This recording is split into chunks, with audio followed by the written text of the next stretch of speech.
15 अगस्त 2021 का वो दिन था जब तालिबान ने अफगानिस्तान में अशरफ गनी की सरकार को हटाया और खुद जाके सत्ता पे काबिज हो गए।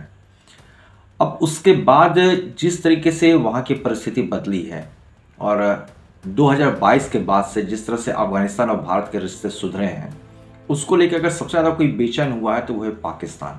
और इसके साथ साथ पाकिस्तान के जो उनके हुक्मरान हैं यानी कि चीन, वो भी काफ़ी परेशान हो गई। दोस्तों, कारण वजह बहुत स्पष्ट है। कहीं ना कहीं चीन पाकिस्तान की मदद से भारत को घेरना चाहता था।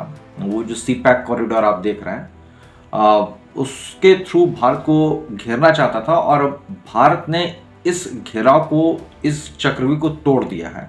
और कहीं ना कहीं अब पाकिस्तान जो है वो खुद इसमें फंसता चला जा रहा है। और वहाँ के जो रक्षा मंत्री हैं ख्वाजा आसिफ, उन्होंने आरोप भी लगाया कि भारत जो है वो मेडिकल एड के नाम पे अफगानिस्तान को वो ड्रोन सप्लाई कर रहा है, जिसका इस्तेमाल अफगानिस्तान अभी हाल में हुए जून में हुए जो अटैक हुए हैं पाकिस्तान में, उसमें उसने किया है। हालांकि भारत जो है वो इसका खंडन करता है, लेकिन इसमें कोई दो राय नहीं कि भारत जो है वो अफगानिस्तान को मेडिकल सहायता देता रहता है। लगभग 2022 के बाद से लेकर अब तक 350 टन मेडिकल एड वहाँ भेजा जा चुका है, जिसमें वैक्सीन वगैरह भी है। और इसके साथ साथ लगभग 50,000 टन गेहूं वगैरह भी, खाद्य सामग्री भी भेजी गई है अफगानिस्तान को। आज की स्थिति में अगर देखा जाए तो भारत का इन्वॉल्वमेंट अफगानिस्तान में बहुत ही ज़्यादा है और भारत बहुत दिलचस्पी भी लेता है अफगानिस्तान में। हालांकि अफगानिस्तान गवर्नमेंट भी कहती रही है, जो अभी तालिबान की मैं उसकी बात कर रहा हूँ। पिछली सरकार में भी जब अशरफ गनी की सरकार थी तो उस समय भी भारत बहुत क्लोज था अफगानिस्तान के। लेकिन अभी जो तालिबान की वहाँ जो सरकार चल रही है, अगर उसके नज़रिए से भी देखा जाए तो भारत के बड़े अच्छे ताल्लुकात हैं अफगानिस्तान के साथ। 2021 में जब अशरफ गनी की सरकार गई थी तो पाकिस्तान बहुत खुश हुआ था कि उसका जो हमसाया है, उसका जो भाई है, उसका जो यार है, वो आज़ाद हुआ है। और उससे लगता था पाकिस्तान को कि वो अफगानिस्तान की मदद से भारत को डिस्टर्ब कर देगा, लेकिन हुआ इसका उलट। और आज की जो स्थिति है उसमें कहीं ना कहीं पाकिस्तान जो है वो फंसता चला जा रहा है, क्योंकि उसे ये बार बार लगता है कि जो भी सैन्य कार्रवाई हो रही है अफगानिस्तान की तरफ से, उसमें भारत का पूरा सपोर्ट है। अब सैन्य कार्रवाई में कितना सपोर्ट है दोस्तों, ये तो थोड़ा कहना मुश्किल है, क्योंकि जो इजराइल में बने हुए ड्रोन थे, जिसको लेके वहाँ के जो ख्वाजा आसिफ हैं वो भारत पे आरोप लगा रहे हैं कि वो इजराइल के ड्रोन भारत और भारत से फिर जो है अफगानिस्तान को भेजे गए हैं। लेकिन इसमें कितनी सच्चाई है अभी इसकी पुष्टि भारत तो नहीं करता। भारत तो रिजेक्ट करता है कि उसने ऐसा कुछ नहीं किया। मेडिकल एड जरूर दिया, क्योंकि वहाँ पे जो अर्थक्वेक वगैरह आया था उसके बाद जो वहाँ की जो स्थिति खराब हुई थी, तो उसको लेकर उसने मेडिकल एड वगैरह भेजे थे। और समय समय पर राहत सामग्री भारत इस तरह से भेजता रहता है। भारत अफगानिस्तान की कई लेवल पे मदद भी कर रहा है, वहाँ पे सोशल इंफ्रास्ट्रक्चर मजबूत कर रहा है और इकोनॉमिकल इंफ्रास्ट्रक्चर मजबूत कर रहा है। अगर आप देखें तो वहाँ पे स्कूल हैं, कॉलेजेस हैं या यूनिवर्सिटी वगैरह में भारत का पैसा लग रहा है, और वहाँ पे वुमेन एम्पावरमेंट के लिए भी भारत जो है वो कंट्रीब्यूट कर रहा है। स्कॉलरशिप वगैरह जो चलाई जा रही है वो भी भारत उसमें मदद कर रहा है। और इसके साथ साथ अभी हाल फिलहाल में जो आमिर खान मुत्तकी भारत आए थे, वहाँ के जो फॉरेन मिनिस्टर, वो भी भारत इसलिए आ पाए थे क्योंकि जो ट्रैवल बैन लगा हुआ है वहाँ के लीडर्स के ऊपर, उसको भी भारत ने कहीं ना कहीं यूएन में जाके चैलेंज किया था और कहा था कि ये ट्रैवल बैन के ऊपर नहीं लगना चाहिए। और यही कारण था कि वो भारत आ पाए थे। हालांकि देखा जाए तो अफगानिस्तान के ऊपर 1988 में यूनाइटेड नेशन जो है उसने कमेटी गठित की थी, और उसी कमेटी के तहत जो है अफगानिस्तान में तालिबान के ऊपर जो है वो एक बैन लगाया गया था। और ये बैन जो है वो लंबे समय से लगा हुआ है और आज भी तालिबान के ऊपर वो बैन है। कई तरह के बैन झेल रहा है अभी तालिबान, जिसमें से एक, अगर तालिबान से कोई भी ग्रुप, कोई भी संगठन या कोई भी व्यक्ति जो है अगर उससे ताल्लुकात रखता है तो उसके अकाउंट को, उसके एसेट्स को फ्रीज कीजिए। ये यूएन का साफ साफ कहना है कि जितने भी इसके मेंबर देश हैं, मेंबर कंट्रीज हैं, वो इसको फ्रीज करें। इसके साथ साथ ट्रैवल बैन जैसा मैंने आपको बताया, और इसके साथ कहीं ना कहीं आर्मी को लेके बहुत ही सख्त रुख है यूनाइटेड नेशंस का कि आप अफगानिस्तान को किसी भी तरीके से कोई भी सैन्य सहायता नहीं देंगे, कोई टेक्नोलॉजी ट्रांसफ़र नहीं होगी। कोई वेपन्स की सप्लाई नहीं कर सकता, उसके साथ किसी तरह रक्षा सौदा नहीं किया जा सकता, और किसी भी वहाँ के आर्मी पर्सनल को कहीं ट्रेनिंग वगैरह नहीं दी जाएगी। तो तरह तरह के अफगानिस्तान के ऊपर बैन लगे हुए हैं।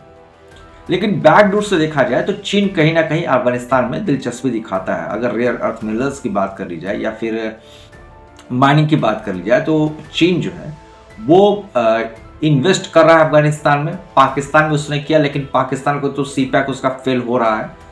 बलूचिस्तान में जिस तरीके से BLA जो है वो पाकिस्तान आर्मी को लगातार अटैक कर रही है और हर बार सैकड़ों के भाव से मारती है, तो वहाँ पे कहीं ना कहीं जो सीपैक को लेकर चीन की योजना थी कि वो भारत को घेर लेगा, वो कहीं ना कहीं डिस्टर्ब हो चुका है। तो अब वो अफगानिस्तान की मदद ले रहा है। हालांकि देखा जाए तो अफगानिस्तान में जो डेवलपमेंट प्रोसेस चल रहा है वो जो भारत कर रहा है वो चीन की तुलना में भी भारी पड़ रहा है। और यही कारण है कि जो अफगानिस्तान के विदेश मंत्री जब भारत आए थे तो उन्होंने यहाँ तक कह दिया था कि अफगानिस्तान में भी एक मंदिर बनना चाहिए, और उन्होंने भारत के सारे श्रद्धालुओं को, हिंदू श्रद्धालुओं को उन्होंने इनवाइट किया था कि आप आइए अफगानिस्तान, वहाँ जो मंदिर बननी चाहिए भारत सरकार बनाए, और वो उसका वेलकम करते हैं। तो कहने का मतलब कि अफगानिस्तान के साथ अभी जैसे रिश्ते हैं। अच्छा, एक बात और बड़ा खास है दोस्तों यहाँ पे कि भारत जो है अगर अफगानिस्तान को किसी तरह से मदद करता है तो उसके लिए भारत के लिए एक रास्ता बड़ा अच्छा था चाबहार पोर्ट का, जिसके कंट्रोल टावर को अभी अमेरिका ने US के जो सेंटकॉम था, सेंट्रल कमांड ने, उसने उसको डिस्ट्रॉय किया है। और इस पे भी मैंने एक वीडियो बनाया ही था, तो अगर आप लोग मेरी वीडियो देखते होंगे तो मैंने इसके बारे में चर्चा की थी कि कितना वो इम्पोर्टेंट था चाबहार पोर्ट। लेकिन उसका पूरे उस देखा जाए तो वो जो टर्मिनल सुरक्षित है और उस कंट्रोल टावर को नुकसान हुआ था। लेकिन अगर अफगानिस्तान की मदद भारत करता है तो उसके लिए वो सी पोर्ट बड़ा इंपॉर्टेंट हो जाता है। और इसके साथ साथ भारत का अगर सेंट्रल एशिया में पहुंचना है तो कहीं ना कहीं अफगानिस्तान एक अच्छा रूट, एक अल्टरनेटिव बनता है भारत के लिए सेंट्रल एशिया में जाने के लिए। लेकिन इसके बीच में जो दो बड़ी खबरें जो अभी जंतर मंतर पे जो प्रोटेस्ट वगैरह हो रहा है उसको लेके कहीं ना कहीं ये खबरें जो दब गई थोड़ी सी, वो बड़ी इंपॉर्टेंट है। एक तो यूनाइटेड नेशंस में भारत ने वकालत की है अफगानिस्तान की कि इसके ऊपर से वो सारे सैंक्शन हटा देने चाहिए जो इसके ऊपर लगे थे। दोस्तों, अपराधी को भी एक बार जो है वो सुधारने का मौका दिया जाता है। तो भारत का यही एक स्टैंड है कि अफगानिस्तान में जो तालिबान की सरकार है उसको रिस्ट्रक्चर करने का, रिफ्रेम करने का मौका दिया जाए और देखा जाए कि इस बार वो किस तरह की पॉलिसी लेके आते हैं अफगानिस्तान के लिए। हालांकि अगर देखा जाए तो इस बार का जो तालिबान है दोस्तों, ये पुराने तालिबान से बहुत अलग है। जो मैंने भी नोटिस किया है कि इस बार जो तालिबान का काम करेगा, जो वर्किंग कल्चर है उनका, और इन्होंने जिस प्रोफेशनल तरीके से काम करना शुरू किया इस बार अफगानिस्तान में, यकीन मानिए ये वो वाला तालिबान से काफ़ी अलग है जिसको अमेरिका ने 2001 में डिस्ट्रॉय किया था और लंबे समय तक ये जो है सत्ता से बाहर रहे थे। तो आज का तालिबान उस तालिबान से बहुत अलग है और इन्होंने कहीं ना कहीं अब ये सीखा है, अपना नज़रिया बदला है और दुनिया के साथ अब ये अपने आप को कनेक्ट करना चाहते हैं। तो ये अफगानिस्तान में इस बार का जो तालिबान है, इसको आप कह सकते हैं तालिबान 2.0 आप इसे कह सकते हैं। तो एक तो यहाँ पे प्लस चीज़ मुझे दिखती है। और दूसरी जो खास बात है वो ये कि भारत ने जिस तरीके से मेडिकल एड और इसके साथ साथ वहाँ पे जो राहत सामग्री वगैरह पहुँचाई है, ये यूनाइटेड नेशंस के मदद के थ्रू वो कर पा रहा है। तो ये भी कहीं ना कहीं भारत और अफगानिस्तान को काफ़ी क्लोज ले जाता है। और आने वाले समय में पाकिस्तान के साथ तो थोड़ा मुश्किल है, लेकिन हाँ, अफगानिस्तान के साथ भारत के रिश्ते बहुत अच्छे होने वाले हैं, इसमें कोई दो राय नहीं है दोस्तों। तो आज के लिए इतना ही, मिलते हैं किसी नए विषय पर चर्चा करने के लिए। तब तक के लिए जय हिंद, वंदे मातरम, धन्यवाद दोस्तों।